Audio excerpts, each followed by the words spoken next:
সাহসের সাথে নিজের জীবন দিয়ে গেছে। সে তো মুক্তিযোদ্ধা ছিল। আমি আজকে তাদের স্মরণ করি, শ্রদ্ধা জানাই। আপনারা কি চিন্তা করতে পারেন, আমাদের মুক্তিযোদ্ধা, আওয়ামী লীগের নেতা কর্মী বা স্বাধীনতার পক্ষে যারা গ্রেপ্তার করে তাদের হাতে হাত করা পড়ায়, তাদের লোহার বেরি পড়ায়, কত বড় সাহস, কত বড় জঘন্য কাজ তারা করে যাচ্ছে। কারাগারে একের পর এক মানুষ খুন করে যাচ্ছে। আওয়ামী লীগের নেতা কর্মীকে নির্বিচারে হত্যা করেছে। 64টা আসনে আমি কথা বলেছি।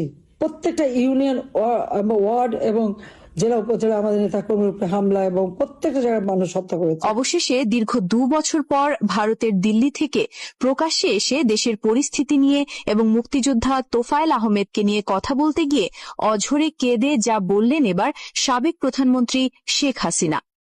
ছাত্র জনতার আন্দোলনের মুখে 5 আগস্ট ভারতের দিল্লিতে আশ্রয় নেন শেখ হাসিনা।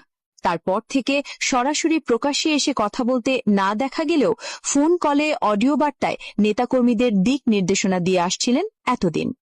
কিন্তু এবার ভারতের দিল্লি থেকে প্রকাশ্যে এসে দেশের সমসাময়িক বিষয় নিয়ে এবং মুক্তিযুদ্ধের বীর সৈনিক মুক্তিযোদ্ধা তোফায়েল আহমেদকে নিয়ে কথা বলতে গিয়ে অঝরে কাঁদলেন শেখ হাসিনা। তিনি বলেন, আজ আমার সাজানো গোছানো দেশটাকে তারা কোথায় নিয়ে গিয়ে দাঁড় করিয়েছে। একজন প্রবীণ রাজনৈতিক ব্যক্তিত্ব, একজন মুক্তিযুদ্ধের সৈনিক দীর্ঘদিন অসুস্থ থাকার পরও নানাভাবে অবহেলার শিকার হয়েছেন। দেশের জন্য যিনি সারা জীবন কাজ করেছেন, তার শেষ সময়টুকুও শান্তিতে কাটেনি। আজ বাংলাদেশের মানুষ এসব রাজাকারদের হাতে জিম্মি হয়ে আছে। আমার নেতাকর্মীদের মধ্যযুগীয় কায়দায় নির্মম নির্যাতন করে হত্যা করছে। একজন প্রবীণ নেতা দীর্ঘদিন ধরে অসুস্থ, তাকে উন্নত চিকিৎসা দিতেও দেওয়া হয়নি। আজ তিনি সাহসের সাথে দেশে থেকে নিজের জীবন দিয়ে গেছেন। আজ বিচার ব্যবস্থা কোথায় গিয়ে ঠেকেছে একবার ভাবুন।